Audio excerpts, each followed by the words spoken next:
Hello guys! Welcome back to my channel. Yan 0204 Orinas Community. At babalik po tayo. At yung ating reaction na ngayon ay si Asang Tuwad na naninira po sa akin pabango. Ayan. Matapos po siyang bigyan, ayan, ito po nilalait niya na nung na-receive niya po yung pabango.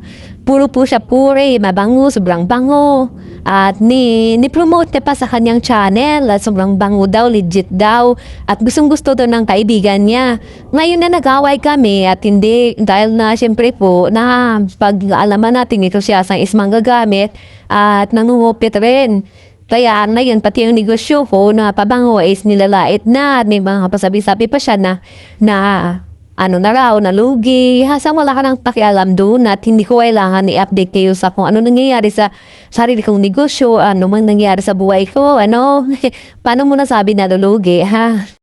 Pambihira ka, asang napaka-umbubita mo talaga, pambihira talaga na. Hindi ko alam, wala ka na sa hulog. Ito nga sana to, napaka-ungrateful, no? Hindi nga balangura, wala talagang kwenta, guys. Imagine kayo, matapos bigyan ng pabango, nilait-lait ba naman na amoy patay daw? Kuya, sang hindi ko kasalanan. Kung yung yung sasabi na amoy patay yung pabango, is talagang galing po yun sa katawan mo. Kasi siguro, yung nag-spray ng pabango is amoy patay at siguro naagnas na yung bituka, kaya yung lumalabas sa katawan is patay na po. Ayan, amoy patay na sabi mapya, patay daw eh. Di ba? Amoy niyo po yan, huwag niyo po pagbintangan yung pabango kasi hasang. Kung ganun yung pabango ko, di sa wala na sana nag-order, di ba hasang? After mo na-receive yung pabango, yung kaibigan mo man naka-receive ng pabango, nakatigyan nakagamit ng pabango, kaya gusto pa mag-order, hindi lang kulang kayong pigpidan-bigyan dahil mga toxic kayo. Di ba? Team ka nga, team sa akin, hasang, na gusto mo pa mag-order ng pabango yung kaibigan mo na nakagamit ng pabango ko. Huwag kang sinungaling, oy. Napakasinungaling mo nilalang. Ay, mamaya ilalabas ko po yung katotohanan. Di ba? Kung alam ko lang na wala ka palang utang na loob, matapos kang regaluhan, ay hindi sana kita diniliberan. Sinabihan ko si Ma'am Tessie cancel na hindi ko kailangan yung mga katirahan niyo. Di ba? Dahil hindi lang po kayo nag-order sa akin, man pila-pila yung order sa akin, hindi ko lang minsan naagapan dahil busy ako. Di ba? Hindi naman ako tulad mo na patay gutom sa pera. Pambira ka.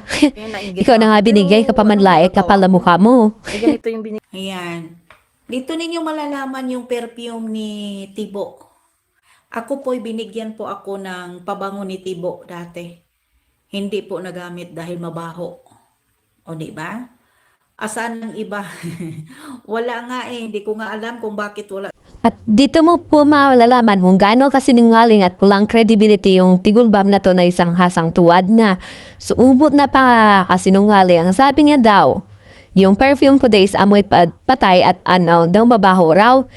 Pero after ma-receive ng kaibigan niya yung perfume ko is nag-PM tong hasang na to na nimilit na mag-order daw siya ng pabango na 10 piraso.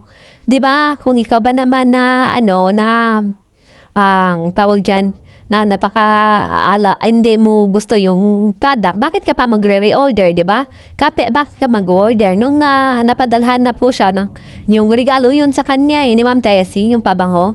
Ayan, nung na-receive ng naamoy ng kaibigan, subang bango daw at gustong-gusto ni Hasa at excited na raw siya umuwi para magamit niya na raw yung pabango.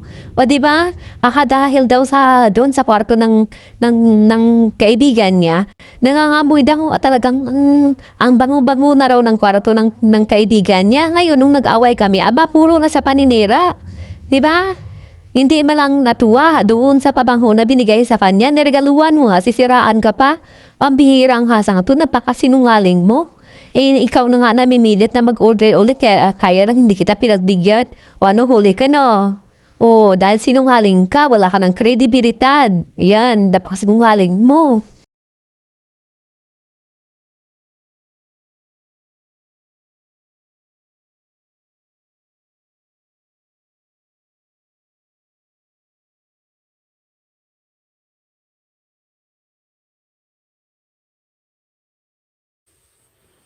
Diba? At ito po pala, yung kasamahan po pala namin dati. Yan, kasamahan ko pala dati. Ilang taon na pong nakalipas. Yung pabango mo, kumusta naman? Yung business mo, Wala na. Kasi mabaho kasi yung business mo eh. 'Di ba? Nagbibenta ka ng mga amoy formalin. Ha? Amoy patay. 'Di ba? Mm. Isa nga pala. At bakit ka nagtatanong nga sabot sa business ko? Personal ko na buhay na yon. Obligasyon ko ba ni-update ko kayo kung ano nang nangyayari sa business ko? Ang bubo mo talaga. Bakit may ambag ka ba sa business ko? Bakit business partner ba kita para kailangan kitang i-update? Pambihira ka. Ha? Ang bubong po, Che. Ha? At kung malugi or ano man nangyayari, wala kang pakialam dun. Syempre, hindi nalulugi. Busy lang ako. At hindi na kita kailangan i-update. Wala namang ambag dun eh. Bakit business partner? Bakit may ano ka ba dun? Shareholder? Shareholder ka ba? Pambihira mamang itong mga tigugbab na ito. Parang saan kayo ito nang nauto? Uta-utak niya. Isa kang hangal. Sabi nga ni Pidring, isa kang hangal. Walang kwenta, isa pang hangal.